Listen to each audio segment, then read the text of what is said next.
So ఇప్పుడు పవన్ కళ్యాణ్ గారికి మన త్రివిక్రమ్ గారు చాలా మంచి స్నేహితుడు కదా. సో ఈ సినిమా ఖచ్చితంగా మీకు ఫ్లాప్ అవుతుందని అంటున్నారు. కానీ ఏ డైరెక్టర్ అన్నా తన నమ్ముకున్న దైవాన్ని ఎవ్వరూ మోసం చేయరు. సో అందులో త్రివిక్రమ్ గారు మన తెలుగు. హాయ్ నమస్తే అందరికీ. సో మన త్రివిక్రమ్ గారు అండ్ అల్లు అర్జున్ గారి మూవీ అయితే అనౌన్స్మెంట్ సూన్ ఆల్రెడీ డిస్కషన్ జరిగిపోయింది. సో ఇంతకుముందు బన్నీవాసు గారు అండ్ మన హారిక హాసిని వారు కూడా చాలాసార్లు చెప్పారు ఇది చాలా పెద్ద స్కేలు అండ్ ఈ మూవీ వచ్చేసి దీనికి పోస్ట్ ప్రొడక్షన్ జరుగుతుంది. సో ఈ మూవీ బడ్జెటే 1000 crores అంట. అంటే బన్నీవాస్ గారు అండ్ మన అరవింద్ గారు వీళ్ళందరూ ఇంకా హాలీవుడ్ ప్రొడ్యూసర్ని వెతుక్కోవాలని కొన్ని ఇంటర్వ్యూలో చాలా రోజుల నుంచి మనం వింటుంది. సో అది పుష్ప 2 కాంట్రవర్సీ జరిగింది. ఇది అయిపోయిన తర్వాత కంప్లీట్గా బన్నీ గారు ఏ మూవీకి షిఫ్ట్ అవుతారు, ఏ మూవీ అయితే వర్క్ చేస్తారని చాలా కాంట్రవర్సీ జరిగింది కదా. సో చాలామంది ఏమన్నారంటే సో ఇప్పుడు పవన్ కళ్యాణ్ గారికి మన త్రివిక్రమ్ గారు చాలా మంచి స్నేహితుడు కదా.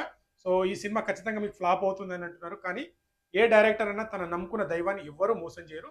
సో అందులో త్రివిక్రమ్ గారు మన తెలుగు భాషని అసలు రామాయణం గురించి కానీ మహాభారతం గురించి కానీ త్రివిక్రమ్ గారు డైలాగ్లో కానీ నవల ఆధారంగా కొన్ని స్టోరీస్ రాయడం కానీ మనం చెప్పే పంచ్ డైలాగ్ కానీ నవ్వించే డైలాగ్లు కానీ కడుపు నిండా అంటే అత్తారింటి దారేది చూసుకోండి, సో నువ్వు నాకు నచ్చావు చూసుకోండి, అతడు చూసుకోండి, రీసెంట్గా వచ్చిన అలా వైకుంఠం మూవీ కావచ్చు, నువ్వు అంటే ఇంతకుముందు మన తరుణ్తోని మూవీ తీసిన మూవీస్ కావచ్చు, చాలా బాగా తెలుగు పదాలు చాలా బాగుంటాయి, చాలా మంచి స్టోరీ రాస్తారు, మంచి డైలాగ్స్ రాస్తారని మన త్రివిక్రమ్ గారికి చాలా మంచి పేరు ఉంది.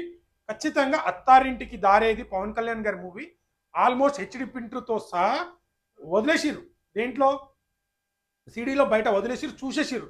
అలాంటిది మళ్ళీ థియేటర్లో రిలీజ్ చేస్తే అది పవన్ కళ్యాణ్ గారి స్టామినా కావచ్చు, త్రివిక్రమ్ గారి మీద నమ్మకం మీద స్టోరీ కావచ్చు, అంత మంచి మూవీ కాబట్టి జనాల్లో కనెక్ట్ అయింది, ప్రతి ఒక్కరు చూసిరు, బాగా హిట్ అయింది. సో ఇది స్టోరీ ఏంటంటే గాడ్స్ ఆఫ్ వార్ అంట.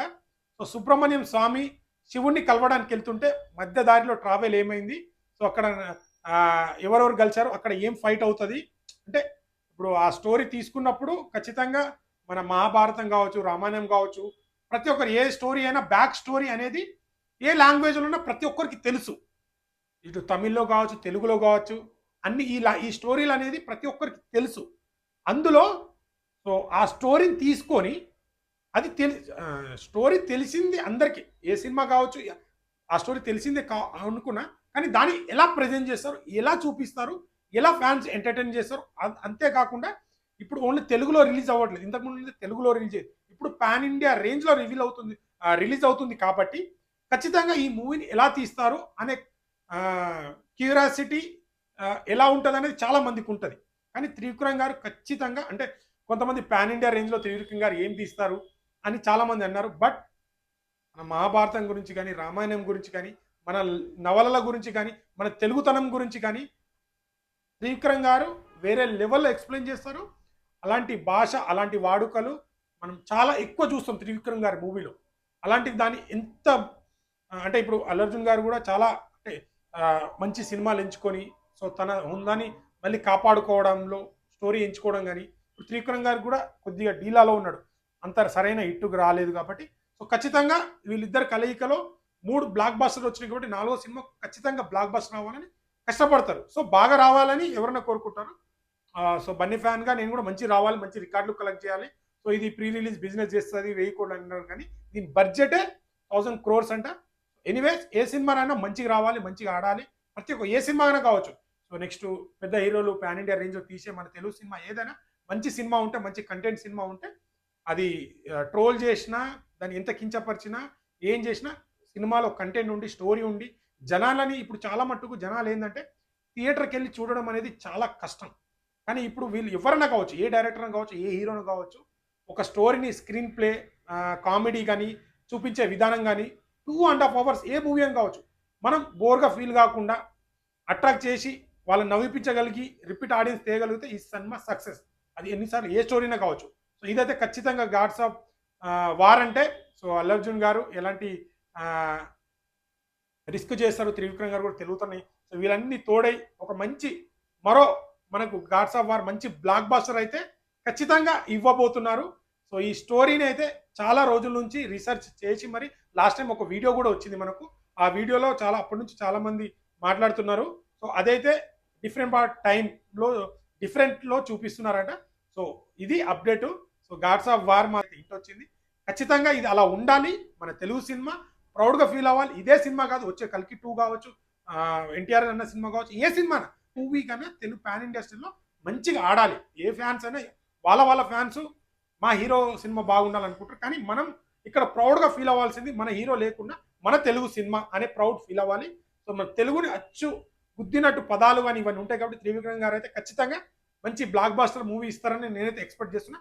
సో ఎన్ని బ్లాక్ బాస్టర్ మనం ఎన్ని మాటలు చెప్పినా సినిమా వచ్చిన తర్వాత ట్రైలర్ టీజర్ వచ్చిన తర్వాత కూడా ఆ సినిమా మీద ఎక్స్పెక్టేషన్ కానీ స్టిల్స్ కానీ నేమ్స్ కానీ వాళ్ళ ప్రమోషన్స్ కానీ అలా దానిపై కూడా డిఫెండ్ అయి ఉంటుంది. సో ఇది అప్డేట్. సో ఖచ్చితంగా ఇది మంచి మన త్రివిక్రమ్ గారికి ఒక comeback blockbuster pan India రేంజ్లో మళ్ళీ త్రివిక్రమ్ గారు కూడా తన సత్తాను చాటుకోవాలని, బన్యన్న మళ్ళీ ఇదే విజయాలు పరంపర సాగించాలని, మంచి కలెక్షన్ కొట్టి మన తెలుగు సినిమాని ఇంకా ప్రౌడ్ ఫీల్ అయ్యేటట్టు చేయాలని మనస్ఫూర్తిగా కోరుకుంటున్నాను. ఇది అప్డేట్. సో ఇదైతే మంచి అప్డేట్. సో అంటే ఇంకా చూడాలి మరి ఏ పేరు పెడతారో అనేది. త్వరలో మంచి ఇంకా పూర్తి డీటెయిల్స్తోని మీకు ఫుల్ వీడియో చేస్తాను. వీడియో నచ్చితే లైక్, షేర్, సబ్స్క్రైబ్ చేయడం మాత్రం మర్చిపోకండి. ఇంకోటి, చాలా మంది ఫ్యాన్స్ ఒకటే ఫేక్ కలెక్షన్ గురించి మాట్లాడుతున్నారు కదా, వాళ్ళకు ఈ వీడియో పెడతాను తమ్ముడు. హాయ్ నమస్తే అందరికీ. సో కొంతమంది బన్యానా ఫ్యాన్స్ అన్న ఒక వీడియో చేయన్నా, వీళ్ళు ఇలా ఫేక్ అంటున్నారు కదా. సో వాళ్ళకు నేను ఒకటే ఎగ్జాంపుల్ చెప్తున్నా. మన ప్రభాస్ అన్న నటించిన కల్కి మూవీకి 3 మిలియన్స్ టికెట్స్ బుక్ అయితే 1200 కోట్లు కలెక్ట్ చేసింది కదా. అలాంటిది పుష్పకి 7 మిలియన్స్ టికెట్స్ బుక్ అయినాయి. వాళ్ళకు అయితే నేను ఇది క్వశ్చన్ చేస్తున్నా. సో అయినా కొంతమంది ఎవరైనా ఆర్గ్యూ చేస్తే వాళ్ళకి దీని తర్వాత నెక్స్ట్ వీడియో పెడుతున్నా. రూల్ నెంబర్ 1, ఎర్రి పువ్వులతో ఎప్పుడు ఆర్గ్యూ చేయకూడదు. ఒకవేళ చేస్తే నీ టైం బొక్క. ఒకవేళ వాడు మామ చాప గాల్లోకి ఎగిరి గద్దం దెంగిందిరా అన్నాడు అనుకో, అవును మామ కరెక్ట్ చెప్పినా నేను కూడా చూసినా అనాలి. లేదంటే అటు తెల్లారిందాక ఆర్గ్యూ చేస్తుంటాడు. ఎందుకంటే వాడు వెర్రి పువ్వు, వాడు విండు. So never ever try to argue with ఎర్రి పుక్స్. సో వాళ్ళకి ఇది ఫార్వర్డ్ చేసేసేయండి. ఇది నా ఒపీనియన్. Thank you.